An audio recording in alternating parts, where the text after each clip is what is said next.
Basic Linux का जो hierarchical file system होता है उसमें स्टार्टिंग के जो 5 फोल्डर्स है उनका डिस्क्रिप्शन मैंने आप लोगों को बता दिया था। अब बचे हुए जो हमारे पास में डायरेक्टरीज हैं आज हम उन्हें कंटिन्यू कर रहे हैं। एक बार फिर से मैं आप लोग को कह रही हूँ कि ये most important and most common directories हैं। इसके अलावा और भी कई तरीके की डायरेक्टरीज जो हैं वो अवेलेबल होती हैं। तो मैंने सिर्फ मोस्ट इम्पोर्टेंट नेम्स को ही यहाँ पे मेंशन किया है। अब यहाँ पे लास्ट जो हमने डिस्कस किया था दैट वाज ETC, जहाँ पे कॉन्फ़िगरेशन फाइल्स की इंफॉर्मेशन स्टोर होती है। नेक्स्ट जो हमारे पास में डायरेक्टरी है दैट इज DEV। ये जो डायरेक्टरी है ये डिवाइस फाइल्स कहलाती है। अब इसका मतलब क्या है?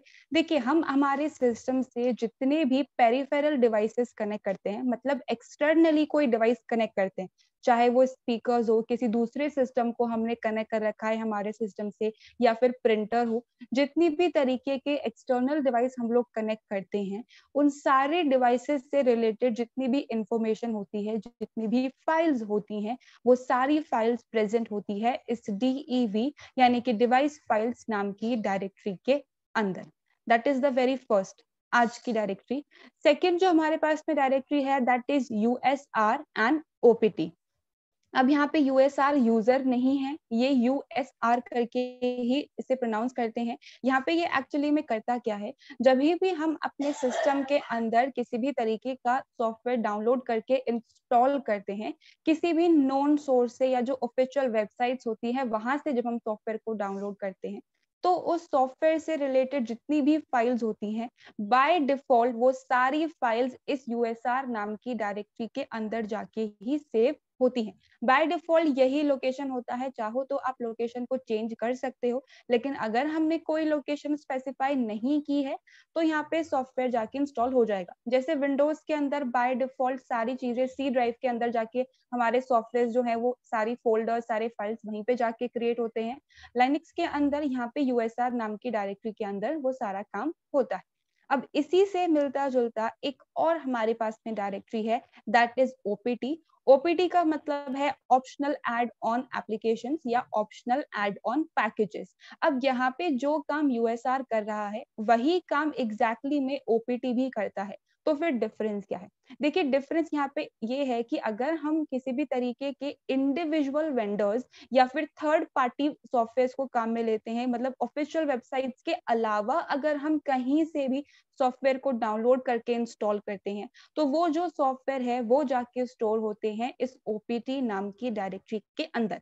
अगर आपने ऑफिशियल नोन सोर्सेज से आपने सॉफ्टवेयर इंस्टॉल किया है तो वो USR के अंदर जाके सेव होगा। अगर अननोन सोर्स है, इंडिविजुअल वेंडर्स है, तो वहां पे OPT पे जाके सारी इंफॉर्मेशन सेव होती है। तो सॉफ्टवेयर जो है वो हमारे दो डायरेक्टरीज के अंदर सेव हो सकते हैं। डिपेंडिंग अपॉन आपने कहाँ से डाउनलोड किया है वो डिसाइड करेगा कि ये कहाँ जाके सेव होंगे।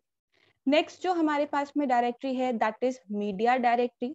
अब जितनी भी हमारे पास में रिमूवेबल मीडिया होते हैं, जैसे कि अगर हम CD की बात करते हैं या फिर हम फ्लॉपी की बात करते हैं या हम पेन ड्राइव्स की बात करते हैं, जितने भी हमारे पास में रिमूवेबल मीडिया अवेलेबल है, अगर हमने उस रिमूवेबल मीडिया को अपने सिस्टम के अंदर इंसर्ट किया है, तो होता क्या है, बाय डिफॉल्ट जो भी हमने इंसर्ट किया होगा उसके नाम का फोल्डर इस मीडिया नाम की डायरेक्टरी के अंदर अवेलेबल हो जाता है। जैसे कि आई एम श्योर आप सब लोगों ने अपने अपने फोन्स को सिस्टम से कनेक्ट किया होगा with the help of a cable और समथिंग लाइक दैट। तो वहां पे होता क्या है, जिस तरीके से हमारे पास C drive, D drive, E drive, F drive की इंफॉर्मेशन आती है, उसी तरीके से हमारे फोन के नेम का भी एक वहां पे फोल्डर बन जाता है, जिसके अंदर इंटरनल स्टोरेज और SD कार्ड की आते हैं 2 फोल्डर्स, और फिर हम बाकी सारी इंफॉर्मेशन उसके अंदर होती है। तो इन विंडोज में भी वही काम हुआ है, अगर हमने केबल से अपने फोन को कनेक्ट किया है तो फोन के नेम का एक फोल्डर बन जाता है। तो एग्जैक्टली में यहाँ पे भी वही कंसेप्ट है, किसी भी तरीके का रिमूवेबल डिवाइस अगर हम कनेक्ट करते हैं तो उस डिवाइस के नेम का फोल्डर इस मीडिया नाम की डायरेक्टरी के अंदर ऑटोमेटिकली क्रिएट हो जाता है। मान लीजिए CD अगर हम लोगों ने इंसर्ट की है तो मीडिया के अंदर CD नाम की डायरेक्टरी, CD नाम का फोल्डर अपने आप क्रिएट हो जाएगा। फ्लॉपी अगर हम लोगों ने इंसर्ट किया है तो फ्लॉपी नाम का फोल्डर अपने आप इसके अंदर क्रिएट हो जाएगा। तो रिमूवेबल डिवाइसेस के लिए मीडिया डायरेक्टरी को काम में लिया जाता है। लास्ट जो हमारे पास में डायरेक्टरी है, लास्ट जो पार्ट है इस लाइनक्स के डायरेक्टरी स्ट्रक्चर का, दैट इज द बूट। अब आई एम श्योर आप सब लोगों ने कभी ना कभी बूटिंग या बूट वर्ड को काम में लिया है। होता क्या है, जब भी हमारा सिस्टम ऑफ होता है तो सारी फाइल, सारी एप्लीकेशन जो भी कुछ हमारे सिस्टम के अंदर हैं वो सब इन एक्टिव स्टेट में, जैसे कि हम लोग जब सो रहे होते हैं तो we are in active state, जब भी उठेंगे तब काम करने लगेंगे तब एक्टिव स्टेट में आएंगे। तो एग्जैक्टली में वही कंसेप्ट है, हमारा जो सिस्टम होता है वो इनिशियली इन एक्टिव स्टेट में होता है। जैसे ही हम पावर ऑन करते हैं अपने सिस्टम का, वैसे ही जितनी भी फाइल्स जो इन एक्टिव स्टेट में प्रेजेंट होती हैं, धीरे धीरे वो सारी फाइल्स एक्टिव स्टेट में आने लग जाती हैं। क्यों एक्टिव स्टेट में आने लग जाती हैं? ताकि हमारा जो सिस्टम है वो सही तरीके से काम करने लगे। तो जितनी भी फाइल्स जरूरी होती हैं हमारे सिस्टम को फुल्ली लोड करने के लिए, फुल्ली स्टार्ट करने के लिए, तो उसके लिए जो टाइम लगता है 5-10 सेकेंड लगते हैं, वो लोडिंग वाला सिंबल जो होता रहता है, वेलकम लिखा आता है विंडोज के केस में, तो वो जो सारा टाइम कंज्यूम हो रहा है, जो फाइल्स लोड हो रही हैं, उन सारी फाइल्स की इंफॉर्मेशन प्रेजेंट होती है इस बूट नाम की डायरेक्टरी के अंदर। तो आज की जो हमारी 5 डायरेक्टरीज थी वो ये थी। जो लाइनक्स का डायरेक्टरी स्ट्रक्चर है वो ओवर हो गया है, बेसिक थ्योरेटिकल पार्ट हमारा सारा ओवर हो गया है। इन केस किसी को किसी भी डायरेक्टरी में कुछ कंफ्यूजन है, देन प्लीज रेज हैंड।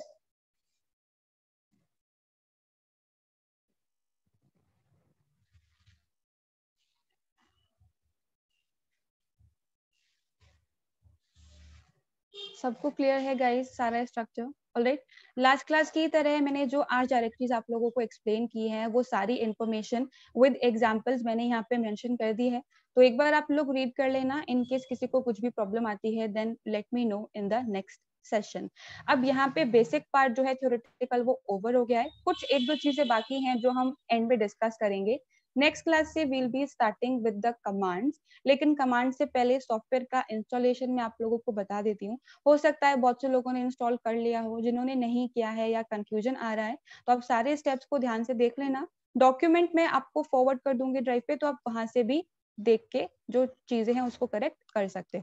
देखिए यहाँ पे मैंने आप जो ड्राइव है वहां पे 2 फाइल्स को मैंने अपलोड किया है, एक है VMware प्लेयर का और एक है उबंटू का। तो सबसे पहले यहाँ पे आपको जो सॉफ्टवेयर इंस्टॉल करना है दैट इज VMware प्लेयर, ठीक है। तो जब भी आप उसको इंस्टॉल करोगे तो कुछ इस तरीके का वहाँ पे लोडिंग टाइप का सिंबल आएगा। उसके बाद आपको यहाँ पे जैसे ही पूरी लोडिंग कंप्लीट हो जाएगी तो ऑटोमेटिकली यहाँ पे हमारे पास में इस तरीके की विंडो अपीयर हो जाएगी।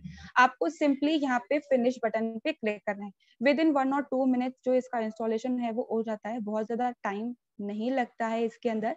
अब फिनिश करने के बाद बाय डिफॉल्ट जो VMware प्लेयर होगा वो सी ड्राइव के अंदर इस लोकेशन पे जाके सेव होगा। आपकी जो सी ड्राइव में उस पे जिस भी नाम का फोल्डर है, प्रोग्राम फाइल्स है, मेरे सिस्टम के अंदर प्रोग्राम फाइल्स इनटू 86 है, तो ये यहाँ पे जाके सेव हुआ है। आपके सिस्टम के अंदर सी ड्राइव में जिस भी नाम का फोल्डर होगा ये वहां जाके सेव हो जाएगा। अब आपको करना क्या है, उस फोल्डर के अंदर एक EXE होगी जहाँ पे कुछ इस तरीके का सिंबल बना हुआ होगा, आपको बस राइट क्लिक करके उसे ओपन करना है। अब ओपन करने के बाद यहाँ पे हमारे पास में 2 ऑप्शंस आएंगे, एक कमर्शियल वाले के लिए और एक सिंपल एजुकेशन पर्पस के लिए जो फ्री होता है। तो हमें यहाँ पे जो फ्री वाला पार्ट है, जो रेडियो बटन है, उस पर चेक करना है, ठीक है। उस पर जैसे ही हम लोग क्लिक करेंगे तो उसके बाद कंटिन्यू बटन पे हमें क्लिक करना है।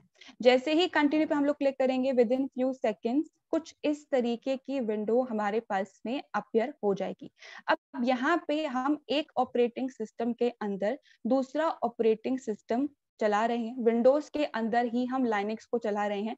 अलग से हम लाइनेक्स को डायरेक्टली इंस्टॉल करना मैं आपको नहीं बता रही हूँ। तो यहाँ पे होगा क्या, जो हमारा VMware है वो एक वर्चुअल एनवायरनमेंट की तरह काम करेगा, जो अपने अंदर लिनक्स को या जो भी हमारे लिनक्स का वर्जन है उसे वो रन करेगा। तो सबसे पहले हमें यहाँ पे सिलेक्ट करना है कि हम कौन सी फाइल को रन करवाना चाहते हैं, किस तरीके की स्पेस वो कंज्यूम करेगा, क्या क्या वो काम करेगा, कहाँ जाके सेव होगा।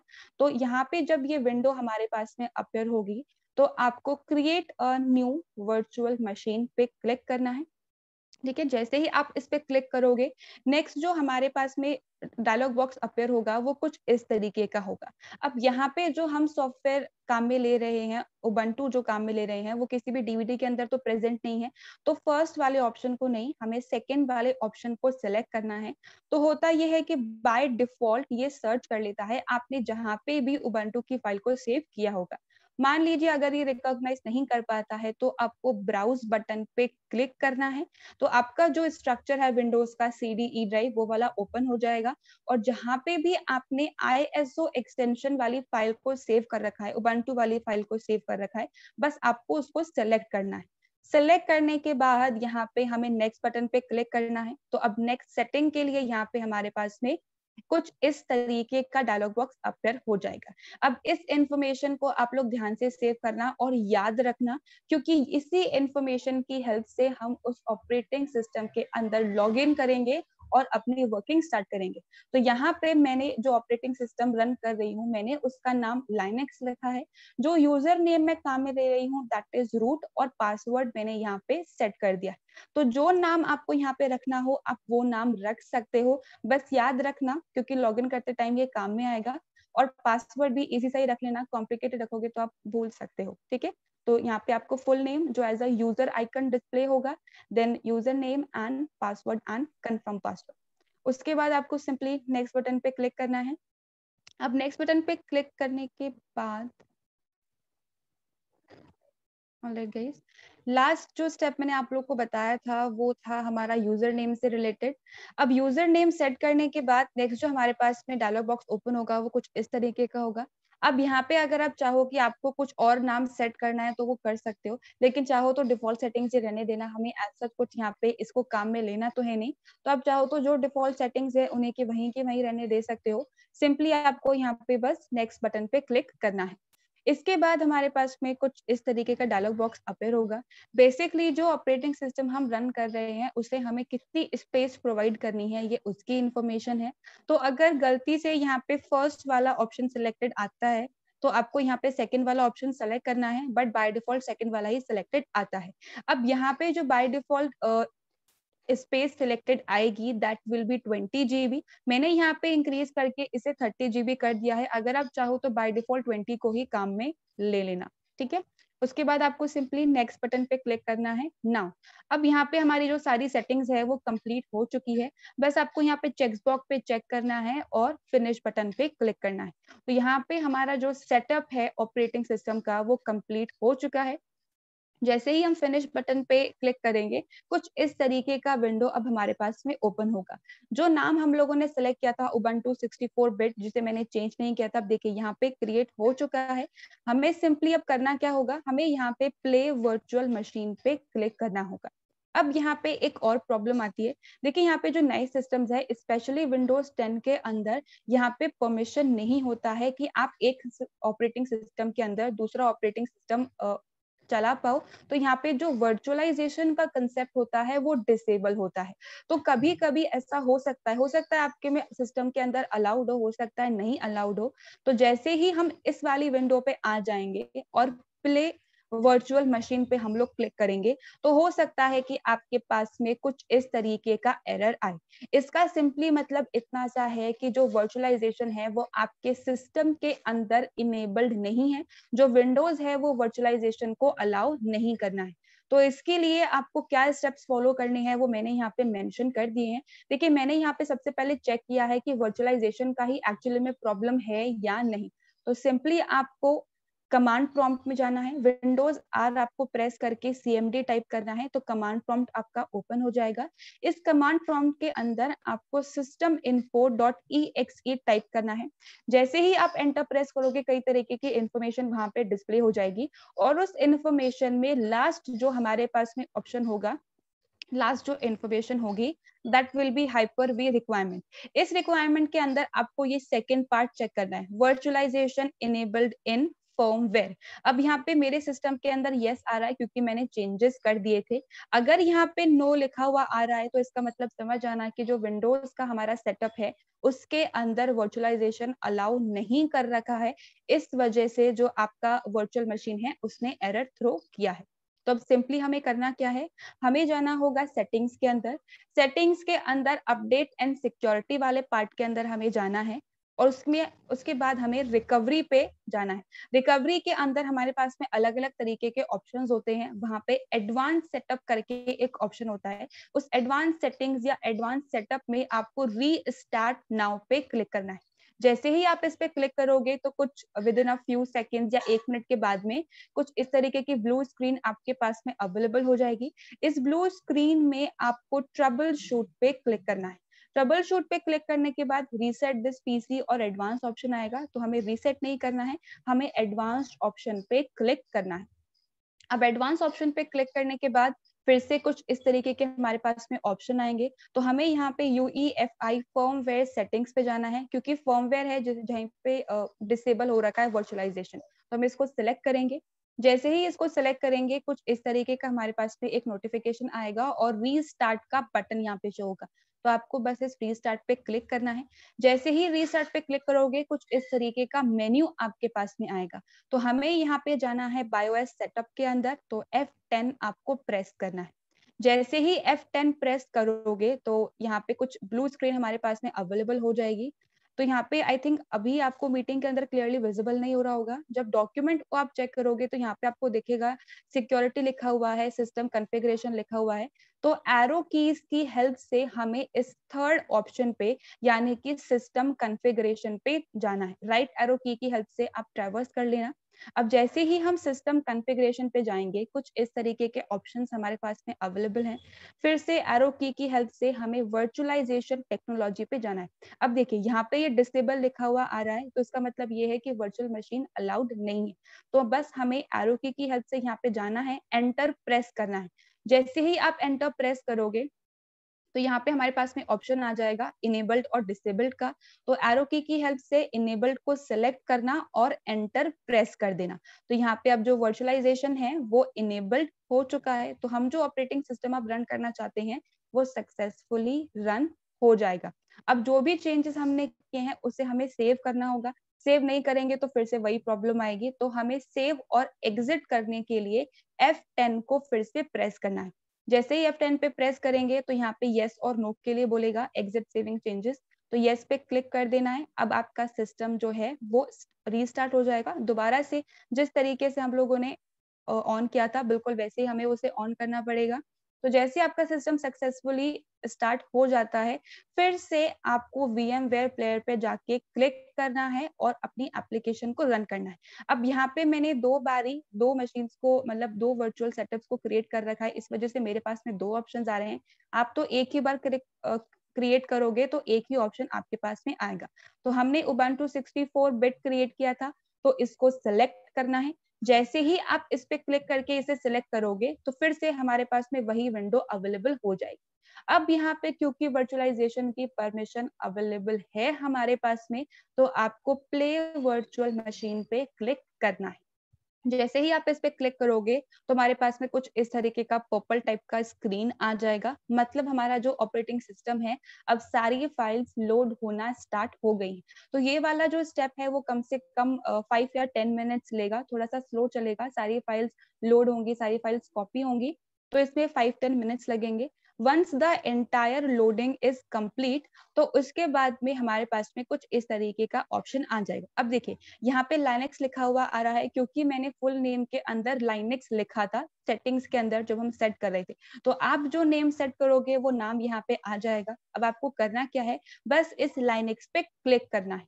जैसे ही इस लाइनेक्स पे आप क्लिक करोगे तो आपसे फिर ये पासवर्ड के लिए इनपुट मांगेगा, तो जो पासवर्ड आपने सेट किया है उसको टाइप कर देना और एंटर प्रेस कर देना। अब जैसे ही आप एंटर प्रेस करोगे तो कुछ इस तरीके का हमारे पास में जो ऑपरेटिंग सिस्टम है वो ओपन हो जाएगा। अब जैसे कि मैंने आप लोगों को कहा था कि जो लाइनेक्स होता है वो एक तरीके का कमांड लाइन इंटरफेस है, लेकिन अब उसके ग्राफिकल टाइप के वर्जन्स भी अवेलेबल हैं। तो उबंटू जो है वो लिनक्स का एक ग्राफिकल वर्जन है। तो जिस तरीके से हमारे पास में विंडोज में अलग अलग तरीके के आइकन्स अवेलेबल होते हैं, उसी तरीके से यहाँ पे भी अलग अलग तरीके के आइकन्स अवेलेबल हैं। अब जैसे सैमसंग का फोन होता है उसमें वो 9 डॉट्स बने हुए होते हैं ना एप्लीकेशंस को ओपन करने के लिए, बिल्कुल वही कंसेप्ट है। ये 9 डॉट्स पे अगर आप क्लिक करोगे तो जितने भी सॉफ्टवेयर, जितने भी एप्लीकेशंस बाय डिफॉल्ट ये लिनक्स हमें उबंटू का जो सॉफ्टवेयर है वो हमें प्रोवाइड कर रहा है, उनकी लिस्ट आ जाएगी। तो देखिए इस तरीके की लिस्ट हमारे पास में आ जाएगी, जितने भी सॉफ्टवेयर ये बाय डिफॉल्ट हमें प्रोवाइड कर रहा है।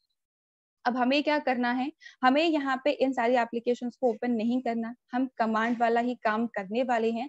तो यहाँ पे आपको इस सर्च बॉक्स पे क्लिक करना है और टाइप करना है टर्मिनल। जैसे ही आप टर्मिनल टाइप करोगे तो आपके पास में सजेशन आ जाएगा, बस आपको इसको क्लिक कर देना है। जैसे ही आप इसको क्लिक करोगे तो कुछ इस तरीके के आपके पास में इंफॉर्मेशन अवेलेबल हो जाएगी।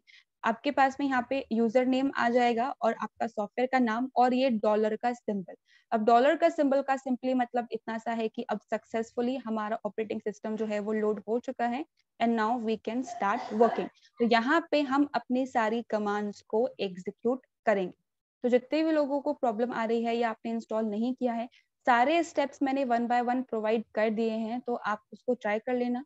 प्रॉब्लम आती है then let me know. Okay, इसमें किसी को कुछ कंफ्यूजन